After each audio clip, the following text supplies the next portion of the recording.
ఇంట్లో కాస్త తల్లులు కనిపిస్తే, అమ్మలు కనిపిస్తే నీకు 18,000, నీకు 18,000, నీకు 18,000 సంతోషం అనే మాటలు కనిపించేటివి.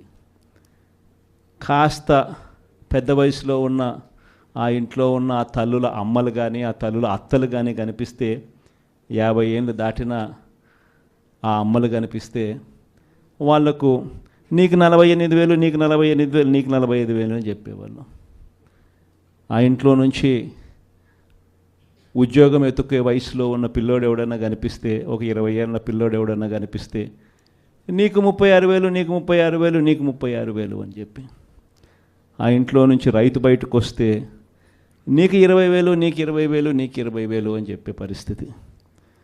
నిజంగా ప్రతి ఇంటికి వెళ్ళి ఈ మాదిరిగా ప్రతి ఇంట్లో ఉన్న ప్రతి ఒక్కరిని చూసి ఏ ఒక్కరూ మిస్ కాకుండా ఇవన్నీ జరగబోతున్నాయి చంద్రబాబు నాయుడు ముఖ్యమంత్రి అయిన వెంటనే అని చెప్పి ప్రలోభాలు పెట్టిన నేపథ్యం ప్రస్ఫుటంగా కనిపిస్తూ ఉన్న పరిస్థితిలో కూడా నా దగ్గరికి వచ్చి చాలామంది కూడా చెప్పినారు, అన్న తెలుగుదేశం పార్టీ వాళ్ళు ఈ మాదిరిగా క్యాంపెయిన్ చేస్తూ ఉన్నారు, ఈ మాదిరిగా ప్రతి ఇంట్లో ఉన్న ప్రతి ఒక్కరిని కూడా చెడగొట్టే కార్యక్రమం చేస్తున్నారు, సాధ్యం కాని హామీలు అని చెప్పి సాధ్యం కావని తెలిసినా కూడా ఇస్తూ ఉన్నారు, మనం గమ్ముగా ఉంటే ఎలా అన్నా అని చెప్పి నా దగ్గరికి వచ్చి కూడా అడిగారు. కానీ అబద్ధాలు ఆడడం మన చేత కాదు. నాని ఎప్పుడప్పుడు అంటాడు, నాకున్న సమస్య లేదంటే, అన్న నీతో ఒక సమస్య ఉంది అని అంటాడు. ఏం సమస్య లేదంటే అతి నిజాయితీతనం, అతి మంచితనం, ఈ రెండు మనకున్న సమస్యలు అని చెప్పి. కానీ ఈ అతి నిజాయితీతనం, అతి మంచితనమే రేపొద్దున మళ్ళీ మనల్ని అధికారంలోకి తీసుకొచ్చేటివి కూడా ఇవే. ఎందుకనంటే జగన్ ఇవన్నీ చేయగలిగాడు కదా, చంద్రబాబు నాయుడు దీనికన్నా ఓ 2-3 ఇంతలు ఎక్కువ చెప్తున్నాడు అంతే కదా, అందులో చంద్రబాబు నాయుడు మోడీతో కలిసి వస్తున్నాడు కదా, ఏమో చేయగలుగుతాడేమోలే అన్న ఒక చిన్న ఆశకు తావు బహుశా మన పాలనలో మనం ఇంత బటన్లు చక్కగా నొక్కాం కాబట్టి బహుశా ఆశ కూడా ప్రజలకు కలిగింది. 6 నెలలు తిరక్క మునిపి ఈరోజు పరిస్థితి ఏమిటి అని అంటే, ప్రతి ఇంట్లో చర్చ ఏమిటి అని అంటే, జగన్ కనీసం పలావన్నా పెట్టేవాడు, చంద్రబాబు నాయుడు బిర్యానీ పెడతానన్నాడు, ఇప్పుడు తీరా చూస్తే పలావు పోయింది, బిర్యానీ కూడా పోయింది, పూర్తిగా ఏమీ లేకుండా పోయింది అనే పరిస్థితి ఈరోజు ప్రతి ఇంట్లో కూడా చర్చనీయాంశమే జరిగింది. ఒకవైపున చర్చ పథకాల మీద ఈ మాదిరిగా చర్చ అనేది ఒకవైపున ఉంటే, మరోవైపున సిస్టమేటిక్గా ప్రతి వ్యవస్థ కూడా కొలాప్స్ అవుతూ ఉంది. ఈరోజు ఫీజుల కోసం పిల్లలు కాలేజీలకు వెళ్ళలేని పరిస్థితిలో ఉన్నారు. డిసెంబర్ వచ్చేసరికి మామూలుగా జనవరి నుంచి ఫీజులు పెండింగ్. మన హయాంలో ప్రతి క్వార్టర్, ప్రతి 3 నెలలు అయిపోయిన వెంటనే, ప్రతి త్రైమాసికం అయిపోయిన వెంటనే ఒక నెల ఇన్స్పెక్షన్కు తావిచ్చి మరుసటి నెల ఇచ్చే పరిస్థితి. ఈరోజు జనవరి నుంచి ఫిబ్రవరి, మార్చికి సంబంధించిన ఫీజులు ఏప్రిల్లో వెరిఫికేషన్ చేసి మేలో ఇచ్చే పరిస్థితి మన హయాంలో. కానీ ఈరోజు చూస్తే జనవరి, ఫిబ్రవరి, March quarter, April, May, June quarter, July, August, September quarter, ఇప్పుడు ఇక అక్టోబర్, నవంబర్, డిసెంబర్, ఈ జనవరికి వస్తే 4 క్వార్టర్స్ అంటే సంవత్సరం ఫీజులు పిల్లలకు ఇవ్వని పరిస్థితి కనిపిస్తుంది. ఒక్క ఫీజు రీయింబర్స్మెంట్ బకాయిలే 2,800 కోట్ల రూపాయలు. ఇక దీనికి వసతి దీవెన కలుపుకుంటే మన హయాంలో ప్రతి ఏప్రిల్లోనూ ఇచ్చేవాళ్ళం, అది మరో 1,100 కోట్ల రూపాయలు. ఉట్టి ఫీజులకు సంబంధించిన బకాయిలే. నేను స్కీముల గురించి మాట్లాడడంలా, వ్యవస్థను నడిపించే ఈ కార్యక్రమాలను కూడా పూర్తిగా కొలాప్స్ అవుతూ ఉన్న పరిస్థితి. దాదాపుగా 3,900 కోట్లు కేవలం పిల్లల చదువులకు సంబంధించిన బకాయిలు. ఆరోగ్యశ్రీకి సంబంధించిన బకాయిలు 2,200 కోట్ల రూపాయలు మార్చి నుంచి ఆరోగ్యశ్రీ నెట్వర్క్ హాస్పిటల్కి కూడా డబ్బులు ఇవ్వని పరిస్థితి.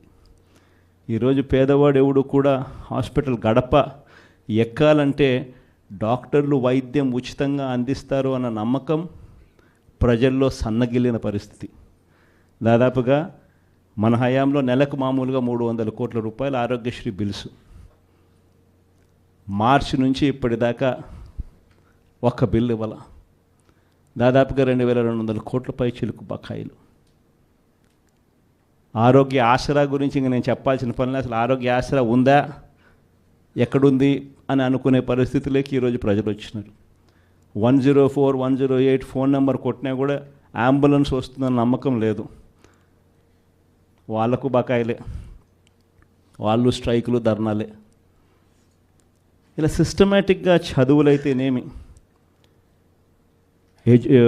వైద్యం అయితేనేమి, ధాన్యం కొనుగోలు, చివరికి ధాన్యం కొనుగోలు పరిస్థితి కూడా ఎలా ఉంది అంటే దళారీలు కొనేదాకా ప్రభుత్వం అడుగు ముందుకు వేయడానికి సిద్ధంగా లేదు. ఈరోజు ధాన్యం కొనుగోలుకు ఎంఎస్పి 1720 రూపాయలు అయితే ఈరోజు రైతులు 300 రూపాయలు తక్కువ రేటుకు ఇదే మీ కృష్ణా జిల్లాలోనే అమ్ముకునే పరిస్థితుల్లో ఈరోజు రైతులు ఉన్నారు. ప్రభుత్వం కొనాల్సిన సమయంలో కొంటే ఆర్బీకేల ద్వారా దళారీ వ్యవస్థ తీసేసి ఈ క్రాప్ చేసి పారదర్శకంగా మనం కొనుగోలు చేసినట్టుగా కొనుగోలు చేస్తే రైతులకు గిట్టుబాటు ధర వచ్చే పరిస్థితి నుంచి ఈరోజు గిట్టుబాటు ధర రాని పరిస్థితిలోకి మళ్ళీ రైతు వెళ్ళిపోయాడు. ఇలా ప్రతి వ్యవస్థ పూర్తిగా దిగజారిపోయిన పరిస్థితులు కనిపిస్తూ ఉన్నాయి. మరోవైపున చూస్తే రెడ్ బుక్ రాజ్యాంగం, దొంగ కేసులు పెట్టడం, ప్రభుత్వాన్ని ఎవరైనా కూడా విమర్శిస్తూ పోస్టింగులు చేసినా లేదా ఫార్వర్డ్ చేసినా కూడా కేసులు పెట్టే అధ్వానమైన పరిస్థితులకి ఈరోజు చూస్తూ ఉన్నాం. ఇవన్నీ కూడా జరుగుతూ ఉన్నాయి. కానీ తప్పెక్కడ చేస్తూ ఉన్నాడు చంద్రబాబు నాయుడు అని అంటే, ఒకవైపున మంచి చేయకపోగా మరోవైపు ప్రశ్నించే గొంతును అణిచివేయాలని చెప్పి విశ్వరూపాన్ని చూపించడం చంద్రబాబు చేస్తూ ఉన్న తప్పు. మామూలుగా 6 నెలలకు ప్రభుత్వ వ్యతిరేకత ఈ స్థాయిలో ఉండాలి అని అనుకుంటే చంద్రబాబు నాయుడు గారి 6 నెలల కాలంలో ఈ స్థాయికి వెళ్ళిపోయింది. క్యారెక్టర్ అన్నది, క్రెడిబిలిటీ అన్నది, విశ్వసనీయత అన్నది ఒక్కసారి మనం పడేసినామనంటే మళ్ళీ ఏరుకోవడం కష్టం.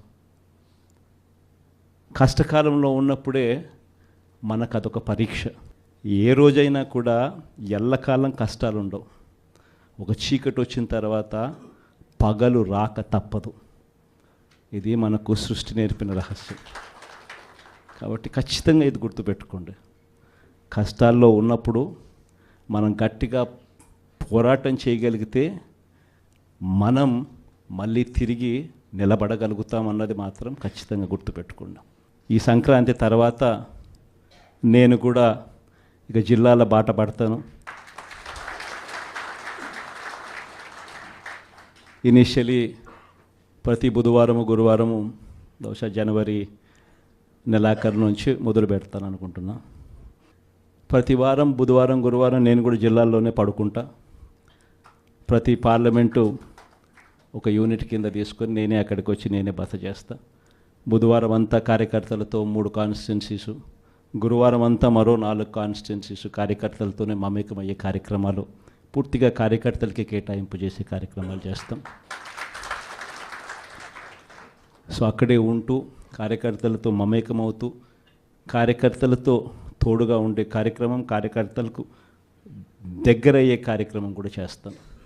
దాంట్లో భాగం కూడా ప్రోగ్రాంలో పేరు కూడా కార్యకర్తలతో జగనన్న, పార్టీ బలోపేతానికి దిశానిర్దేశం అనే కార్యక్రమం పేరు కూడా పెట్టి ముందుకు తీసుకొని పోతాం. ఆ ప్రోగ్రాం ఎజెండా, ముఖ్య ఎజెండా ఏమవుతుందనంటే మండలి స్థాయి కల్లా కమిటీలు ఆ లోపలనే ఫామ్ చేయమని చెప్పి మా వాళ్ళందరికీ చెప్పా. జిల్లా అధ్యక్షులు